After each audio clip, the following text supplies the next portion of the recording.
वक्त है ground report का। भारत का नया बजट पेश हो चुका है। जिस बजट से लोगों को उम्मीदें थी वो अब सबके सामने है। इस बार खास तौर पर इस बजट को भविष्य के विकास से जोड़कर देखा जा रहा है। खास बात यह है कि आगामी राजस्थान के बजट से भी इसे जोड़कर देखा जा रहा है। अब जब सब साफ है तो लोगों की भी मिलीजुली प्रतिक्रियाएं सामने आ रही है। लेकिन इससे पहले हम लोगों के मन की जाने एक नजर आज के बजट पर डाल लेते हैं।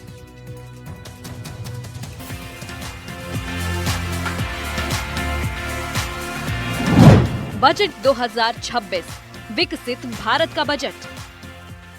भारत के उज्जवल भविष्य की नींव को सशक्त करता है।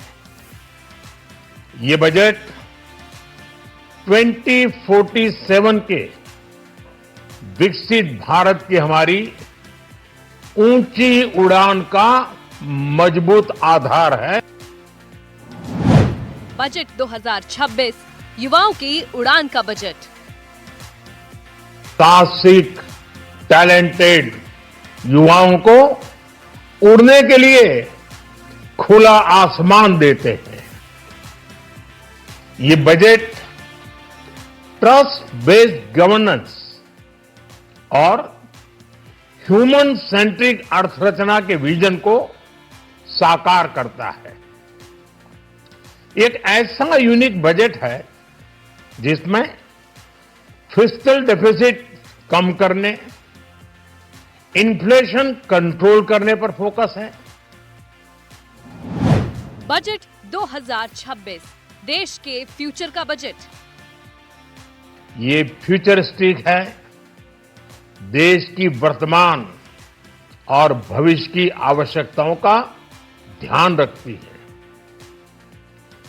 एमएसएमईज को, हमारे लघु और कुटीर उद्योगों को जो समर्थन इस बजट में मिला है वो उन्हें लोकल से ग्लोबल बनने की नई ताकत देगा। देश का बजट पेश हो गया है। ये बजट भारत की अर्थव्यवस्था का बजट है। आने वाले अगले 20 साल के भारत की नींव रखने वाला बजट है। इस बजट की आत्मा भविष्य की नींव है। इस बार बजट में टैक्स स्लैब में कोई बदलाव नहीं किया गया, लेकिन हेल्थ, एनर्जी और इंफ्रास्ट्रक्चर जोन में कई फैसले लिए गए। Biopharma Shakti, meaning Biopharma Strategy for Health Advancement through knowledge, technology and innovation. India's disease burden is observed to be shifting towards non-communicable diseases like diabetes, cancer and autoimmune disorders. Biologic medicines are key to longevity and quality of life at affordable costs. To develop India as a global biopharma manufacturing hub, hubs for medical value tourism. To promote India as a hub for medical tourism services, I propose to launch a scheme to support states in establishing 5 regional medical hubs in partnership with the private sector. These hubs will serve as integrated healthcare complexes that combine medical, educational and research facilities. They will have Ayush centers, medical value tourism facilitation centers and infrastructure for diagnostics, post-care and rehabilitation. 3 कर्तव्यों से प्रेरित इस budget का उद्देश्य लोगों की उम्मीदों पर खरा उतरकर भारत के विकास की रफ्तार को बढ़ाना है। इसकी मदद से सरकार ने बजट को सिर्फ खर्च का लेखा जोखा नहीं, बल्कि देश के कर्तव्य के दस्तावेज के रूप में पेश किया है। This is the first budget prepared in Kartavya Bhavan. We are inspired by 3 Kartavya.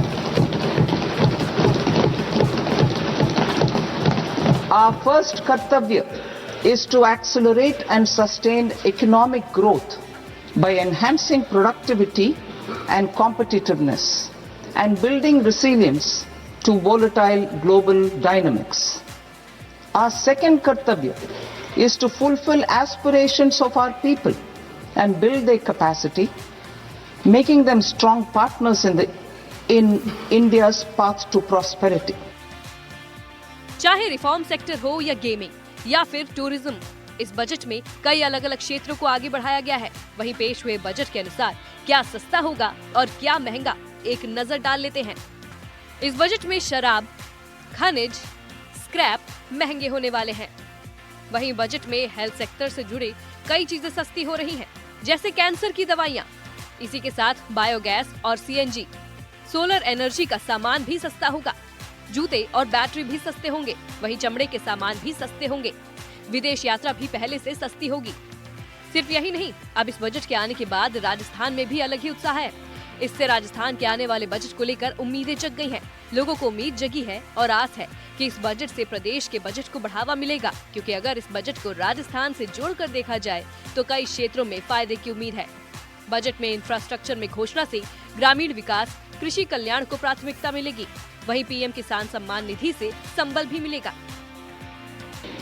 I propose to launch the Mahatma Gandhi Gram Swaraj initiative to strengthen khadi, handloom and handicrafts. This will help in global market linkage and branding. It will streamline and support training, skilling, quality of process and production. This will benefit our weavers, village industries, one district, one product ODOP initiative and also our rural youth. Seed act में संशोधन से फायदा मिलने वाला है, जिससे घटिया खाद बीज से मुक्ति मिलेगी। बायो फर्टिलाइजर गुणवत्ता और अच्छी होगी। Animal husbandry. Livestock contributes to close to 16% of farm income, including of poor and marginal households. To scale up availability of veterinary professionals by more than 20,000, I propose to roll out a loan-linked capital subsidy support scheme for establishment of veterinary and para-veterinary colleges, veterinary hospitals, diagnostic laboratories and breeding facilities in private sector. Tourism sector को भी बढ़ावा मिलेगा। The tourism sector has the potential to play a large role in the employment generation, forex earnings and expanding the local economy.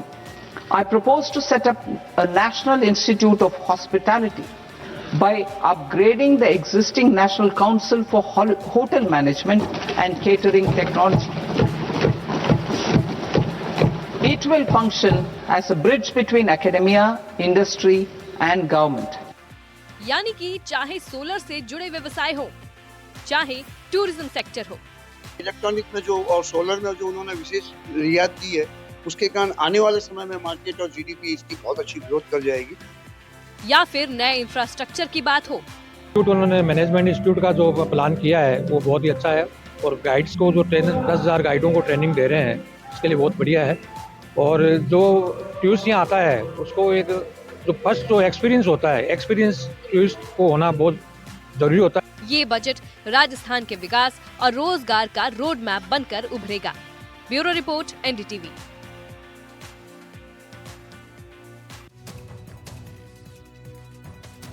इस budget पर सबकी निगाहें टिकी रही। जयपुर में CII यानी कन्फेडरेशन ऑफ इंडियन इंडस्ट्रीज के चेयरमैन संजय अग्रवाल ने भी ये बजट लाइव देखा। इसको लेकर उनका क्या कुछ कहना है, वहीं बजट के बाद आए शेयर मार्केट में उतार चढ़ाव को लेकर उन्होंने क्या कुछ कहा है, वो देखिए। वित्त मंत्री निर्मला सीतारमण ने लगातार 9वां बजट पेश कर दिया और इस वक्त हम CII के ऑफिस में हैं। CII का पैनल मौजूद है। CII के जो ऑफिशियल्स हैं उन्होंने इस बजट को देखा है, परखा है और सुना है। उनसे बातचीत करते हैं, समझते हैं कि किस तरीके का बजट वो इसको देख रहे हैं। संजय जी, किस रूप में देखते हैं इस बजट को? क्या केवल शेयर मार्केट रेड या ग्रीन देख रहा है, उसी से बजट का आकलन होगा या और दूसरी चीज़? नहीं, बिल्कुल नहीं होना चाहिए। ये शेयर मार्केट का रिएक्शन तो बहुत टेम्परेरी होता है, but I think overall government की जो 3-4 बजट जो मैंने अभी सुने आज की, सबसे बड़ा तो वेलकमिंग जो है कि उन्होंने जो डेटा सेंटर को करीब 25 साल के लिए, 23-24 साल के लिए जो टैक्स हॉलीडे दिया है, बहुत वेलकमिंग है। बिकॉज यदि डेटा सेंटर फ्री होंगे तो AI जो हमारी टेक्नोलॉजी लेड वर्ल्ड बन रहा है उसमें देश का जो प्रगति वो आगे हो सकती है। मुझे ऐसा लगा जो अलोकेशन किया है फंड्स का वो बहुत ही इंपॉर्टेंट जगह पे किया है। जैसे वुमेन ओरिएंटेड स्कीम्स लेके आ रहे हैं, मैन्युफैक्चरिंग है, कंटेनर ओरिएंटेड है और फिजिकल, बिकॉज मैं बैंकर हूँ तो मैंने देखा कि जो फिजिकल को मैनेज कर रहे हैं केंद्रीय बजट में किसानों और व्यापारियों से जुड़ी कई घोषणाएं की हैं। बजट को लेकर व्यापारियों में उत्साह नजर आया। वित्त मंत्री के बजट भाषण में भविष्य के चैंपियन बनने के लिए 10,000 करोड़ रुपए का एमएसएमई ग्रोथ फंड बनाने की घोषणा को व्यापारियों ने अच्छा कदम बताया है। वहीं टेक्सटाइल सेक्टर के लिए 3 स्कीम की घोषणा से जिले के कॉटन किसानों एवं व्यापारियों के लिए अच्छी घोषणा बताई गई। यहाँ के एरिया में एग्रीकल्चर का विकास होगा, एग्रीकल्चर इंडस्ट्रीज का विकास होगा, ये घोषणा समर्थन योग्य है। और जो टेक्सटाइल सेक्टर में 3 नई स्कीमें, national fibre scheme, made fibre और एडवांस फाइबर, ये कहीं ना कहीं जुड़ी हुई हैं अपने कॉटन कपास जो अपने एरिया की मेन फसल है उससे अगर ये जुड़ी हुई है। और अगर इस स्कीमों का जब खुलासा आएगा, विवरण आएगा, तो मेरे संबंध में ये लगता है कि मेरी समझ में भी ये जो आने वाले समय में इस कपास की फसल को ग्रोथ के लिए बहुत ही अच्छी बात है। आज घोषणा हुई है, अच्छी है।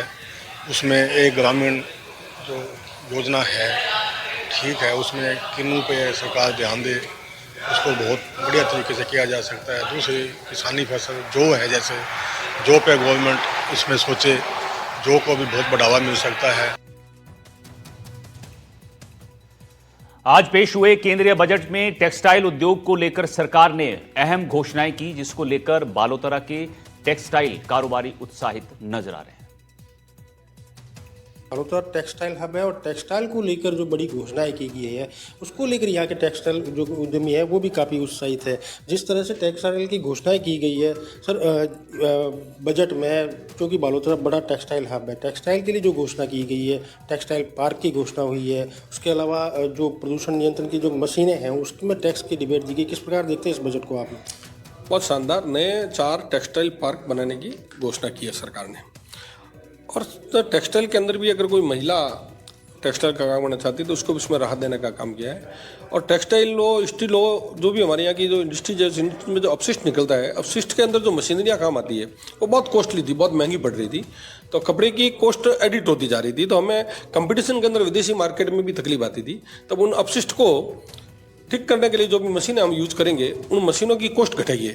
तो सरकार ने एक बहुत बड़ा तोहफा दिया है ताकि हम अच्छे से पर्यावरण एनवायरनमेंट के लिए अच्छा काम कर पाएंगे। वो देश को फाइबर के मामले में आत्मनिर्भर बनाने की एक जो योजना ये बना रहे हैं, अगर ऐसी योजना बनती है तो हम आयात पे डिपेंडेंसी अपनी हट जाएगी और निर्यात के पे डिपेंडेंसी रहेगी। और चूँकि जब ये निर्यात में टैरिफ का भी मसला चल रहा है तो टैरिफ के मसले में भी हम अमेरिका और यूरोपियन कंट्री के अलावा हम अफ्रीका की और अगर जो रुख करेंगे, ऐसा अभी नीतिगत निर्णय में ऐसा लग रहा है। हम तो कहते हैं बालोतरा का मेन इंडस्ट्री कपड़े का काम है। इस कपड़े के काम में आज की तारीख में हमारा गृह आता है मालेगांव, भिवंडी, इचलकरंजी।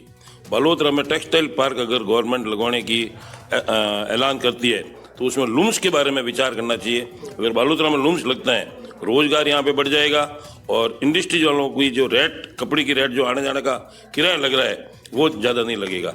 लूम्स के बारे में विचार करना चाहिए सरकार को। पहले किशनगढ़ में थे, वो बंद हुए, अब वापस लग रहे हैं। भीलवाड़े में है तो लूम्स है, लेकिन अपने यहाँ पे बिजली की रेटें कहीं भी कम नहीं है। अगर बिजली की रेट में सुधार आता है और सरकार का सहयोग हो, लूम्स यहाँ पे लगता है तो बहुत बड़ी इंडस्ट्री लग सकती है। अच्छा, रिफाइनरी में जो उसका बाई प्रोडक्ट निकलेगा तो उसका भी सिंथेटिक यार्न बन सकता है। यहाँ पे वो लूम्स लगेंगे तो सिंथेटिक यार्न का कपड़ा भी बनेगा और दूसरे प्रोडक्ट भी बनेंगे। इसलिए सरकार को लूम्स के बारे में बहुत अति आवश्यक है और वो लगवाने के बारे में सोचना चाहिए, नीति बनानी चाहिए। इस बजट में जिस प्रकार से घोषणाएं हुई है उसके अलावा उद्यमियों को ये भी है, सरकार से मांग है कि यहाँ बालोतरा उद्योग, कपड़ा उद्योग को आगे बढ़ाने के लिए यहाँ पॉलूम्स की स्थापना हो, एक टेक्सटाइल कॉरिडोर की स्थापना हो ताकि यहाँ के उद्योग और आगे फल फूल सके। अनिल वैष्णव, NDTV, बालोतरा। राजस्थान में पर्यटन की दृष्टि से बजट अच्छा लगता है। इकोलॉजिकल साइट्स के डेवलपमेंट पर फोकस किया गया है। हालांकि पर्यटन की दृष्टि से राजस्थान को सरकार की से उम्मीदें हैं कि हेरिटेज को बढ़ावा दिया जाए, कैपिटल इन्वेस्टमेंट को सब्सिडी दी जाए, यूरोपीय देशों से सीधी फ्लाइट्स की कनेक्टिविटी शुरू की जाए और स्लैब को आसान किया जाए। राजस्थान में टूरिज्म एक बहुत बड़ी इंडस्ट्री है, करीब 12 से 16% जो है वो टूरिज्म से आता है राजस्थान का। तो इसको लेकर के राजस्थान में काफ़ी उम्मीदें थी टूरिज्म को लेकर के। एक बार सीधा बात करते हैं, जानते हैं उन लोगों से जिनका व्यवसाय इससे जुड़ा हुआ है। सर, सबसे पहले मैं आपसे जानना चाहूँगा, national hospitality institute of hospitality management के लिए घोषणा की गई है, साथ ही गाइड्स को 10,000 गाइड्स को ट्रेनिंग के लिए घोषणा की गई है। आप कैसे देखते हैं कि क्या इस चीज़ से बढ़ावा मिलेगा?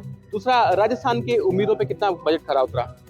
मैं Mahendra Singh, president Rajasthan institute of tour operator. Central government ने जो बजट आज पेश किया है बहुत सराहनीय बजट है। उसमें राजस्थान को बहुत उम्मीद है। यहाँ इको टूरिज्म का राजस्थान में सबसे बड़ा सेक्टर है राजस्थान, और उसके लिए मैं बहुत बहुत धन्यवाद देता हूँ सेंट्रल गवर्नमेंट को। और जो इंस्टीट्यूट उन्होंने मैनेजमेंट इंस्टीट्यूट का जो प्लान किया है वो बहुत ही अच्छा है, और गाइड्स को जो 10,000 गाइडों को ट्रेनिंग दे रहे हैं इसके लिए बहुत बढ़िया है। और जो टूरिस्ट यहाँ आता है उसको एक जो फर्स्ट जो एक्सपीरियंस होता है, एक्सपीरियंस टूरिस्ट को होना बहुत ज़रूरी होता है। पूरा ओवरऑल अगर आप बजट को देखेंगे तो टूरिज्म के पैमाने पर किस तरीके से आंकेंगे बजट को, क्या रेटिंग्स देंगे? रेटिंग के हिसाब से देखा जाए तो काफ़ी अच्छा बजट कहलाएगा। ऐसा नहीं है कि निराशा वाला बजट नहीं है, बजट आशावादी है, क्योंकि हिंदुस्तान के हिसाब से देखा जाए तो हमको काफ़ी इस चीज़ों में एडवांटेज उन्होंने दिया है।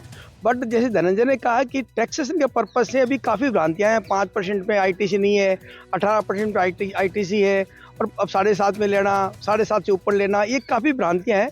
हम सरकार से निवेदन करेंगे कि इसको 12% फ्लैट कर दे और ITC इसमें इंक्लूड करें। धनंजय जैसे कहा, कुलदीप सिंह जी ने कहा कि जैसे कैपिटल सब्सिडी मिलनी चाहिए, ये बहुत बड़ी हमारे साथ में बड़ी कहेंगे इस पर पता नहीं सरकार क्यों नहीं देख रही है कि 10 करोड़ से ऊपर का कोई कैपिटल इन्वेस्टमेंट करता है तो उसको आप कैपिटल सब्सिडी देते हैं, पर 10 करोड़ के नीचे कोई इन्वेस्टमेंट करता है तो उसमें कैपिटल सब्सिडी नहीं है। तो जो रूरल टूरिज्म है और हेरिटेज टूरिज्म है, ये 10 करोड़ तक नहीं पहुंच पाता है। यहाँ पर टूरिज्म को लेकर के इस मामले में बहुत संभावनाएं रहती है। रणथंभौर सरिस्का बहुत बड़ी संभावनाएं रहती है पर्यटन को लेकर के, दिल्ली के पास पड़ने के कारण। तो इसलिए उस ओर ध्यान देना बहुत जरूरी है, और उस ओर ध्यान दिया भी गया है। तो इसको लेकर के काफी संभावनाएं लोगों को हैं। अब देखना होगा कि जो बजट के इम्प्लीकेशंस आते हैं, बजट जिस तरीके से बजट को लागू किया जाता है उसके बाद में किस तरीके से मार्केट जो है, पर्यटन जो है राजस्थान का, वो सुनहरा रहता है। और इसी तरह की उम्मीदों के साथ में जो बजट है उसको देखा जा रहा है। विश्वास शर्मा, NDTV। केंद्रीय बजट को लेकर देश भर से अलग अलग प्रतिक्रियाएं सामने आ रही हैं। इस बीच हमारे सहयोगी श्रीकांत व्यास ने जैसलमेर के लोगों से बातचीत की है। जैसलमेर जिले पर्यटन के लिए जाना जाता है, और इस बजट से कहीं खुशी है तो कहीं सामान्य नजर भी लोग आ रहे हैं। इसको लेकर लोगों का क्या कहना है, आपको इस रिपोर्ट के जरिए दिखाते हैं। ओवरऑल क्या कुछ रहा है आज के सेंट्रल? ओवरऑल देखा जाए तो मार्केट क्रैश हुआ है। बजट के बारे में कहा जाए तो कुछ चीजें पॉजिटिव है, कुछ नेगेटिव है। मेडिकल लाइन में कुछ चीजें अच्छी दी गई है, जबकि युवाओं के लिए इस बजट में कुछ भी नहीं दिया गया है। और देखा जाए तो इंफ्रास्ट्रक्चर के बारे में कहा गया है, वो भी ठीक ही है, लेकिन आगे की देखें क्या रणनीति रहती है मार्केट की, उसके बारे में आगे जानकारी लेंगे।